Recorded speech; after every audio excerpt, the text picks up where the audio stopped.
السلام عليكم ورحمة الله وبركاته. أحبابي وأصحابي رجالة الأهلي في كل مكان، يا رب تكونوا بخير وفي أفضل حال. النهاردة معانا زي كل يوم شوية أخبار إن شاء الله تعجبكم. قبل ما نروح على أول خبر، زي كل مرة بقول لكم في القناة تفعيل زر الجرس عشان توصلكم كل جديد. يا ريت كومنت ترفعوا بيه من روح المعنوية. جينا على أول خبر وما نطولش عليكم أكتر من كده. أحد أندية الدوري الإماراتي تقوم بعرض رسمي للتعاقد مع مارسيل كولر ليتولى تدريب الفريق بداية من الموسم المقبل. كولر سيحصل على راتب شهري يصل إلى 350,000 يورو على موافقته على العرض الإماراتي. الأهلي يرغب في التعاقد مع حمدي فتحي لاعب الوقر القطري بشكل نهائي بعد مشاركته مع الفريق في كأس العالم للأندية. توصلت إدارة الأهلي برئاسة محمود الخطيب إلى اتفاق مع رامي ربيعة مدافع الفريق الأول لكرة القدم تجديد التعاقد معه بمفاوضات استمرت لأكثر من شهرين. الأهلي يبلغ جراديشار ومنتخب سلوفينيا للشباب بعدم التفريط فيه ليتأكد مشاركته مع الفريق في كأس العالم للأندية. زين الدين بالعيد أصبح خارج حسابات الأهلي بسبب مشكلة عدد الأجانب في الأهلي. فيتور برونو وجوزيه جوميز الحلول الأخيرة للأهلي حال عدم التوصل لاتفاق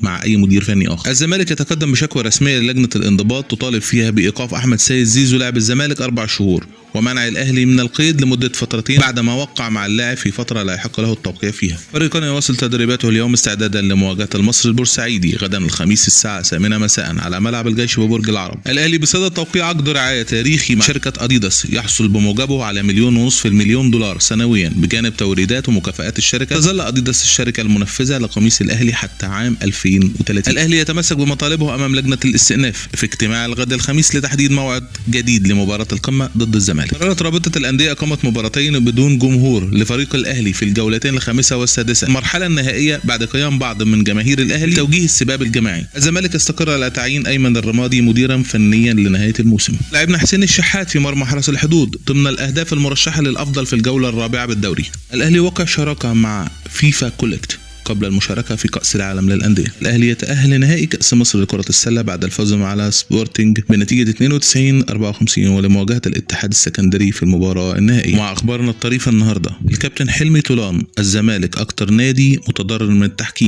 التحكيم ضد الزمالك يا راجل. الكابتن أيمن يونس ويستمر الظلم التحكيمي ضد الزمالك. هدف ناصر منسي يتلغي ازاي زي السكر في الشاي يا كابتن. هاني سعيد بيراميدز سيكون أول نادي مصري يفوز بثلاثية الدوري والكأس ودوري الأبطال في تاريخ مصر.